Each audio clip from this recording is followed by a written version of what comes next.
Unanielewa vizuri nyie? Shida sio ajira. Shida ni nani anaongoza watu kwenda kwenye ajira. Kama una akili ya kufuga kuku, unapewa kuendesha ndege, huwezi.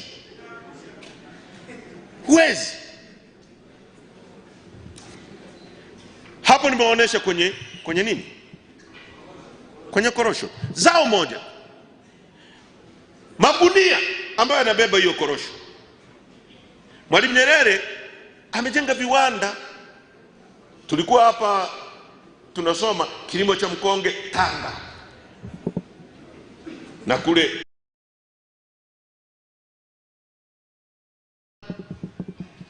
ule mgodi STAMICO ndio walikuwa wenye lile eneo. Kama serikali ina akili na inawapenda watu wake, you don't just give this kind of potential kwa watu wa nje. You can mine yourself. Tumeona kuna Watanzania wanaweza kumaini hapa. Hata kama hawezi, Mtanzania ambaye yuko humu ukiwaunganisha, ukawapa fedha, wakaunganisha nguvu, wanachimba pale. Au kama STAMICO inaingia mkataba na watu, usiingie mkataba wa kutuambia sijui free carried interest, takataka zile alizokuwa anajadili Kabudi. Ametoa macho, hajai kuuza hata nyanya. Uongo mtupu. Wao unajifanya kwamba unapewa free carried interest 16%. Wakati huo wewe hauko kwenye bodi ya uendeshaji. Wao ndio wanaajiri, wao ndio wananunua vifaa. It's just very simple. Wao wanachofanya, wakienda kununua grader kule nje, wanatengeneza kampuni yao ya kule nje, wananunua grader kwao. Kwa sababu wewe unasubiri faida, huna mtaji uliowekeza pale. Wanasema hii maiki kama tumenunua shilingi 200,000, wao wanasema 1,000,000. Madawa kama tumenunua kiasi fulani, watasema 1,20,000. Alafu wanakuja, uzalishaji tumepata bilioni 10. Matumizi tulinunua grader bilioni 2, tulinunua matairi bilioni 3, tulinunua shilingi ngapi bilioni, matumizi bilioni 12. Kwa hiyo tumepata hasara na wote tunadaiwa. Kwa hiyo na wewe unaingia kwenye deni. Tukiwa bungeni tukawaambia hauwezi kupata faida kwenye biashara ya madini kwa ujinga huo. Unachofanya ni nini? Fungua viwanda vya vitu unavyoweza kwenye nchi yako. Moja, viatu, zile safety boots. Tunashindwa kutengeneza safety boots hapa. Hapo Mwalimu alikuwa na viwanda vya bata, si bora, si tunatengeneza viatu Tanzania hapo. Uongo kweli? Hawa wanajeshi, hawa mna jeshi lenu. Jeshi duniani ndio chombo cha creativity. Mnawaacha wanajeshi tu wanakuwa na vibanda. Wapi kiwanda cha kutengeneza viatu? Tengeneza viatu, boots. Alafu haya makampuni makubwa ya kizungu mnawaambia kama unakuja kuwekeza kwangu, safety boots zote utanunua ndani ya nchi yako. Wapi mtaji watu? Kwa hiyo huyu mtu atalazimika kununua viatu kwako. Ile hela ambayo inatoka hapa inaingia ndani ya nchi yako. Hicho kiwanda kinachotengeneza hizo buti zitaajiri watu wako. Kwa hiyo utapata kodi kwenye kiwanda, lakini cha pili utapata kodi kwa wale wafanyakazi wa hicho kiwanda, pay as you earn. Hivi nyie mnanielewa vizuri? Haya, unaagiza nati, unaagiza bolti, unaagiza misumari kutoka China, unaagiza reflectors. Hivyo vile vidude wanavyovaa boda boda, kofia ngumu, unaagiza kutoka China. Alafu unaambia watu ajira hakuna, ajira ni ngumu. Waziri anasimama bungeni, unajua vijana tengenezeni ajira. Ndio maana nikamwambia Kabudi, wewe kama unataka vijana wakaajiriwe, anza wewe. Wewe si profesa, umeshindwa nini wewe umekimbia kuja bungeni kuomba ajira kwa wananchi? Anza wewe, jiajiri kwanza wewe. Fungua duka, kibanda, tuone kwamba Kabudi mfano mzuri huu hapa. Anauza kibanda na anapata faida. Sasa mgodi kama ule wa Nyanzaga wanakabidhi wa wazungu pale, watachimba, wataondoka, Mwanza itabaki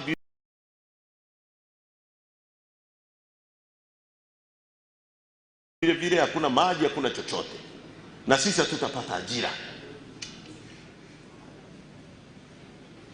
Mnaambiwa aliyeko juu ngoje wapi? mtangoja milele na mtakufa bila, kama alivyosema Profesa J, takufa bila kelele. Haiwezekani. Nchi hii ina matatizo 90% ya kutengeneza. 90% matatizo ya vijana, matatizo ya uongozi, matatizo ni ya kutengeneza. Bila shaka tumeambiwa hapa kijana huyo amepata ajali. Ajali nyingi kwenye nchi hii zinatokana na barabara mbovu. Hizo sio barabara, ni takataka, mashimo kila kona, hazina upana wa kutosha. Haya, bandari hii hapa wamekabidhiwa Waarabu. Kuku mmoja anayetaga mayai ya dhahabu unayemfahamu ni bandari ya Dar es Salaam, kwa sababu una bandari Dar es Salaam, kuacha alizozitaja mzee zote, ambayo inachukua mzigo wa Kongo, inachukua mzigo wa Zambia, inachukua mzigo wa Malawi, ipo. Kwa hiyo unachotakiwa kufanya ni kuhakikisha hakuna usumbufu kwenye huo mzigo. Kwanza unawatengenezea watu barabara ya uhakika. Mzigo anajua ukiwa unatoka Mexico kuja Marekani, wametengeneza mabarabara ambayo maroli yanapita yenyewe huko, hayaingiliani na magari yoyote. Kwa hiyo ungetengeneza barabara kutoka bandarini Dar es Salaam ambayo magari yakiingia mle, au basi kama uwezi. Magufuli alianza kujenga Kwara, bandari ya nchi kavu ya Kwara, kwamba mzigo wote utoke Dar es Salaam uje kuchukuliwa Kwara pale. Unabebwa kutoka bandarini unapelekwa Kwara. Na pale Kwara Magufuli alichofanya Mwalimu Nyerere, ameweka eneo la Zambia, eneo la Kongo, eneo la Burundi, eneo la nchi zote zinazotegemea. Kwa hiyo makontena yote ya Burundi yakija, kuna eneo lao specific na kuna mtu wa TRA na kuna kila kitu. Maeneo ya Zambia, maeneo ya Burundi. Ameondoka Magufuli, imerudi mjini.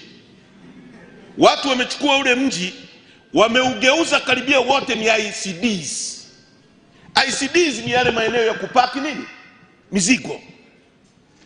Nchi na matatizo hii hujawahi kuona. Moja, imesababisha congestion ya hali ya juu sana Dar es Salaam. Magari yaendi, barabara zinaharibika. Mbili, wanafanya usumbufu wa hali ya juu sana kwa wateja. Unakuta mtu ana makontena 10 ni Mkongo, na mwingine ana makontena 10 ni Mburundi, mwingine ana makontena 5 ni mtu wa Rwanda. Kontena moja la Rwanda linapelekwa ICD iko Mbagara, kontena lingine linaletwa Posta, kontena la 3 liko Vingunguti.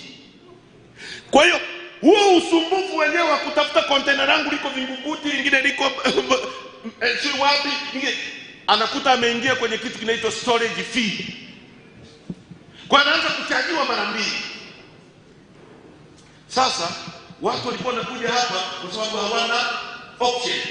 Sasa hivi wazungu wa Marekani wameungana na Wanyurubi yule, wanajenga bandari kutoka Robito mpaka Kongo. Mzigo utashushwa within 60 hours. Mzigo utakuwa umetoka bandarini uko Kongo. Nani atakuja kukaa hapa siku 24 mzigo wake anausubiri ndio uende? Kwa hiyo this bandari is going to undergo a natural death tusipochukua hatua. Na hiyo bandari kifa, tumeisha. Matatizo yanakuja tunayaona hivi. Vyombo vya habari vya Tanzania vinaandika upumbavu.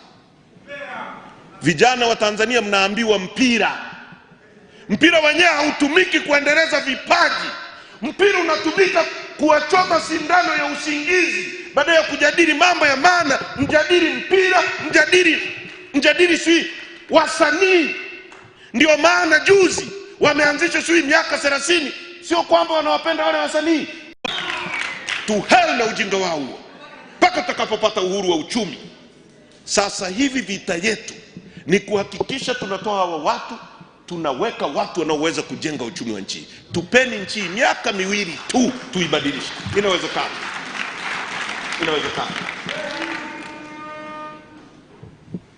La mwisho, nchi ni ya kwetu, na vijana mna wajibu na jukumu la kuhakikisha tunapata katiba mpya na mwenyekiti wetu anatoka ndani. Katiba hii ni tatizo kubwa kwenye nchi. Ni katiba ambayo ukisoma ibara ya 13 inasema kila mtu ana haki sawa mbele ya sheria. Ibara ya 46 inasema rais hashtakiwi popote. Kwa hiyo rais sio Mungu. Sio binadamu, sio. Kwa sababu kama imesema binadamu wote wana haki mbele ya sheria, alafu kuna kifungu kinasema rais yeye hashtakiwi. Sasa huyo sio binadamu. I think waliokuwa naandika walifikiria hivyo, si ndio? Kwamba rais ni Mungu fulani au malaika yuko katikati hapa ya binadamu na Mungu, sio? Huyo rais wa nchi hii ana mamlaka ya ajabu. Ndio maana tukimgusa hata jina watu wanatetemeka. Tunachukiwa, tunawindwa, tunatukanwa. Wanapanga, wanaplot vitu vibaya dhidi yetu kwa sababu rais hajioni kama binadamu. Tulipoenda Ikulu mwaka 2021 nilipewa nafasi ya kusema neno mle. Nikasema jambo ambalo lilikuwa wima tu, kwamba kuna mambo haya yametokea hili na hili na hili. Tulipokuwa tunakula chakula pale nje, mtu mmoja ambaye kwa sasa sitamtaja, mtumishi wa Ikulu akasema, unajua rais huwa haambiwi hivyo. Rais unajua huwa anaambiwa ikikupendeza mheshimiwa rais, ukiona inafaa.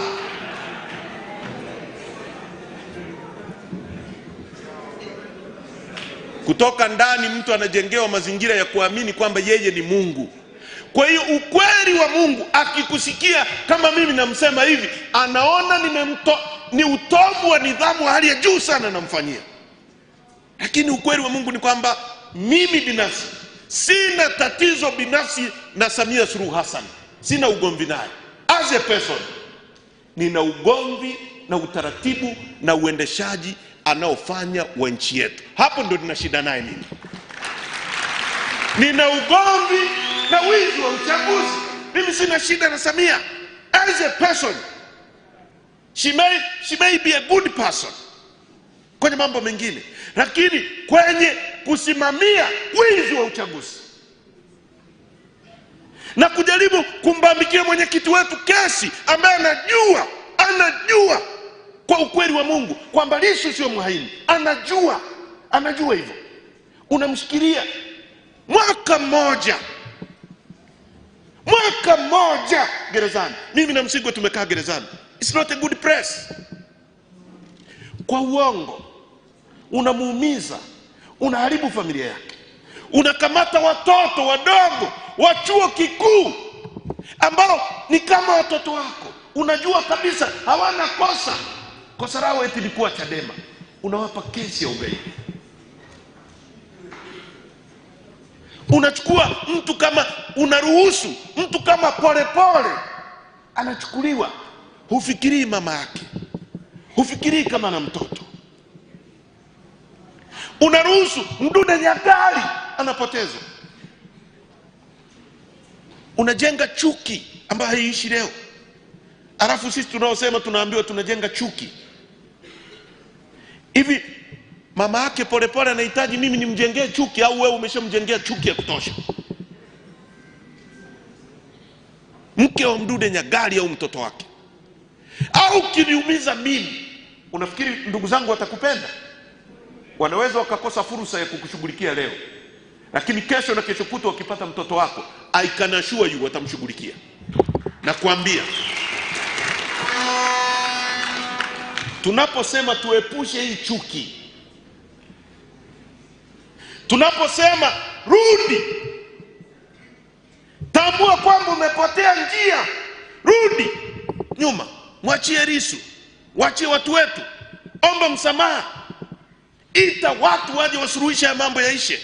Kabla hayajaenda pabaya, unatuambia sisi ni wabaya. Wale praise and worship timu yao inayokuambia wewe ni Mungu, hakuna kama wewe, unawaamini. Kesho utakuwa huko madarakani, watoto wako na watakuwa na madaraka. Siku hiyo utasema ningejua ningesikiliza wale. Mungu awabariki sana. Asanteni kwa kunisikiliza.